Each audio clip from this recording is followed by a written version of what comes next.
Juga disebutkan yang lain, Ali berkeliling di pasar-pasar sambil membawa tongkat, dan dia selalu berkata kepada orang-orang yang dilewatin, bertakwalah sama Allah dalam berdagang dan selalulah menjadi pedagang yang baik, penuhilah takaran dan timbangan. Dia berkata, jangan mengembungkan daging-daging, ya, daging-daging maksudnya seperti kalau kita biasa daging gelonggongan ya.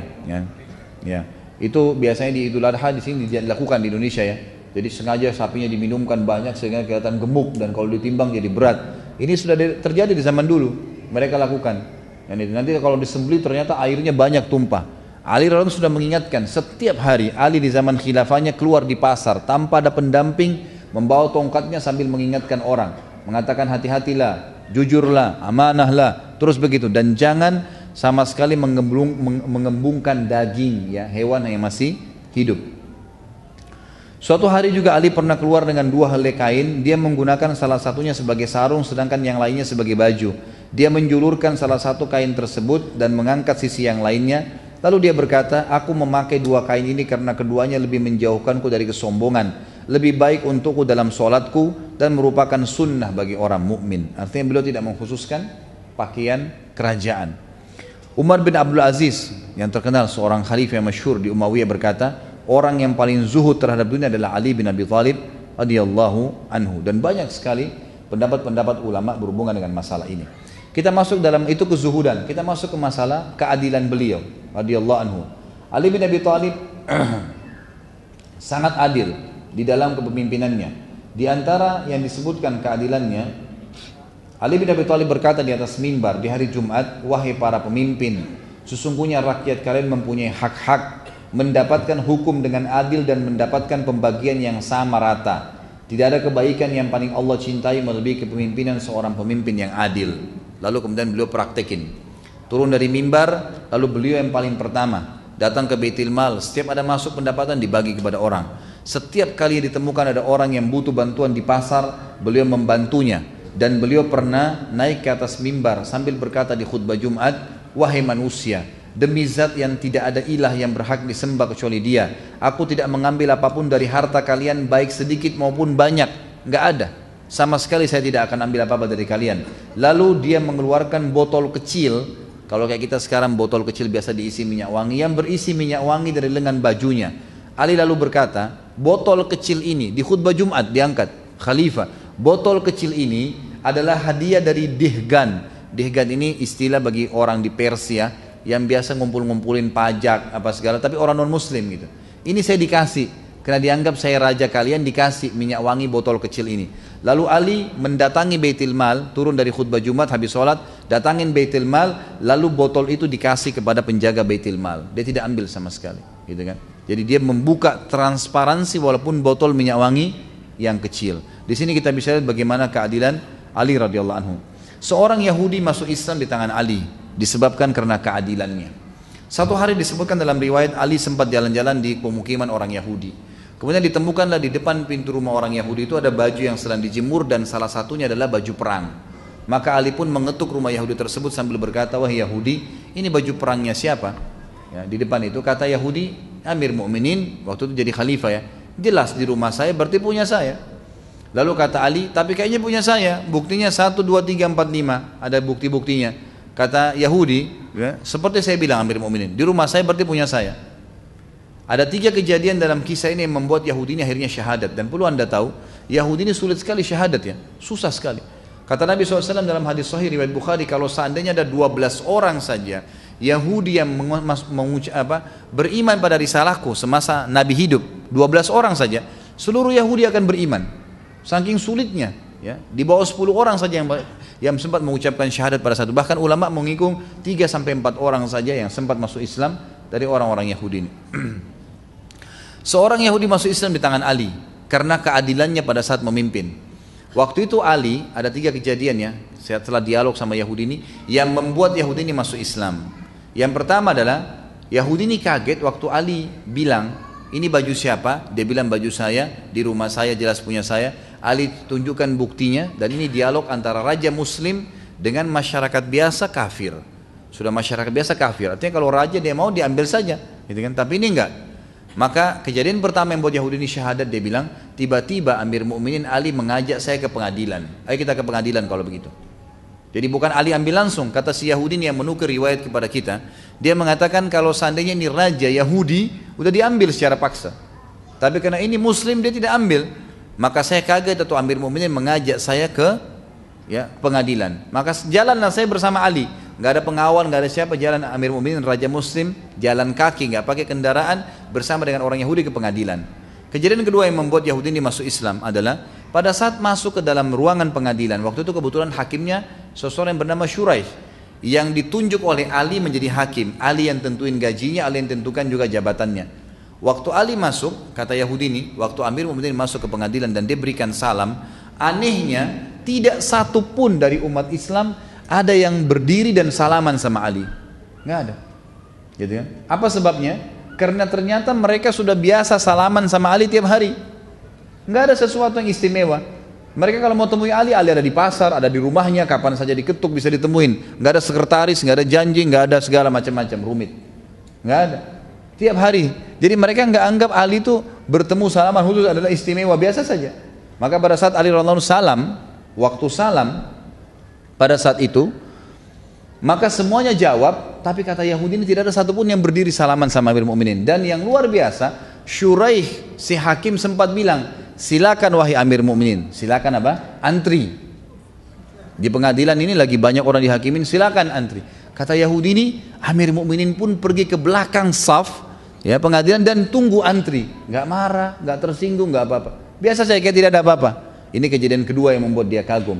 Pertama diajak ke pengadilan, kedua kejadian yang terjadi pada saat awal masuk di pengadilan. Dan yang ketiga dia bilang, ini sebab dia masuk Islam, waktu tiba giliran kami, kata Yahudi ini, Hakim Shuraih tiba-tiba berkata, ada apa Amir Mukminin? Kata Ali, saya tadi pagi jalan di pemukiman orang Yahudi, lalu saya temukan ada baju perang, ini yang dipegang sama dia. Setahu saya ini baju saya, buktinya 1, 2, 3, 4, 5. Kata si Hakim, wahai Yahudi apa pendapatmu? Kata Yahudi, saya sudah jawab di rumah saya kepada Amir Mukminin. Ini di rumah saya, jelas punya saya berarti. Kata hakimnya, dan ini perhatikan ya, dialog ini antara Ali raja dan hakim pegawainya yang ditunjuk. Tapi kemuliaan Islam tidak melihat jabatan itu. Kata Shuraih, dia bilang kepada Ali rajanya, wahai Amir Mukminin, Anda punya saksi nggak? Ada saksi nggak? Kata Ali, yang tahu baju ini cuma Fatimah, Hasan dan Husain, tidak ada yang lain. Cuma 3 orang. Kata Shuraih, ini dialog antara pegawai sama atasannya nih.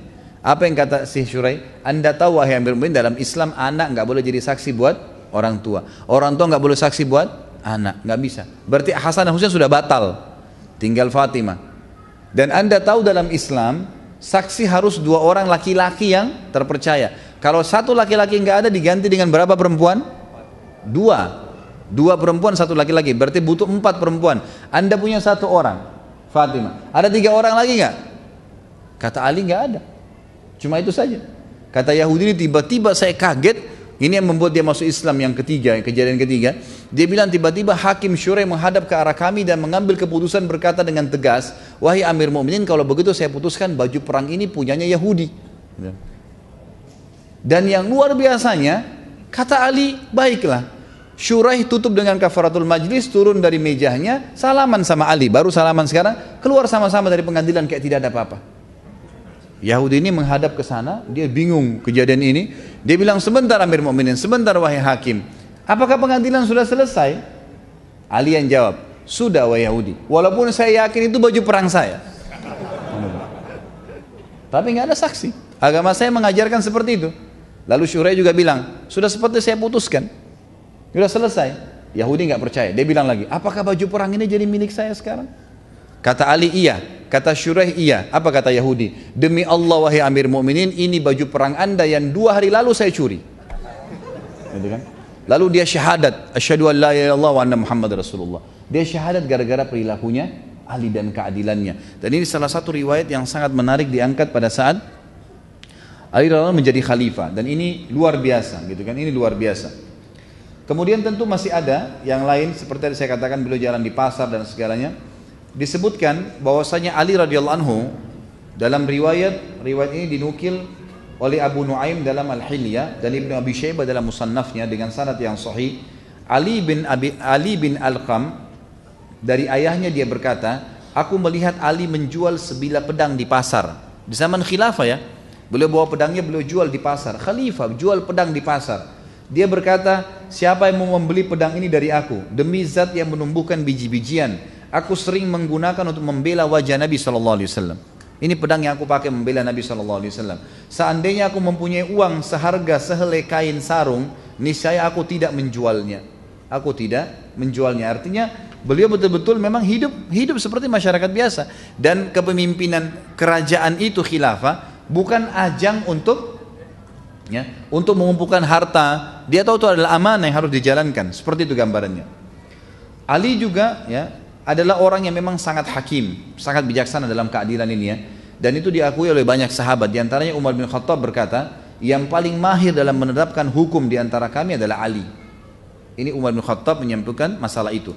Bahkan Ibnu Mas'ud mengatakan, kami membicarakan bahwa orang-orang Madinah yang paling ahli di bidang peradilan adalah Ali bin Abi Thalib.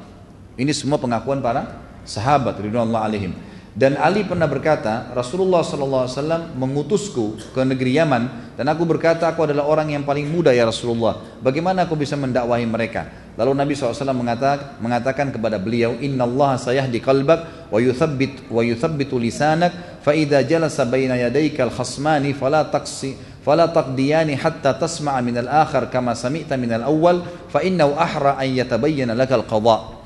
Kata Nabi SAW, sesungguhnya Allah akan membimbing hatimu dan meneguhkan lisanmu, karena aku yang telah mengutusmu. Jika ada dua orang yang berselisih datang di hadapanmu, maka jangan engkau menetapkan sebelum engkau mendengarkan ucapan orang kedua seperti engkau mendengar ucapan orang yang pertama, karena itu akan lebih memantapkan putusanmu. Sama dengan hadis Nabi SAW yang lain juga, kalau datang kepadamu dua orang yang sedang ribut, maka jangan kau dengar, jangan kau putuskan kepada orang yang sedang datang walaupun matanya satu sudah rusak, gitu kan? Sampai engkau melihat lawannya, rivalnya. Karena bisa saja rivalnya matanya dua-duanya rusak, gitu. Maka disuruh mengadukan seperti itu.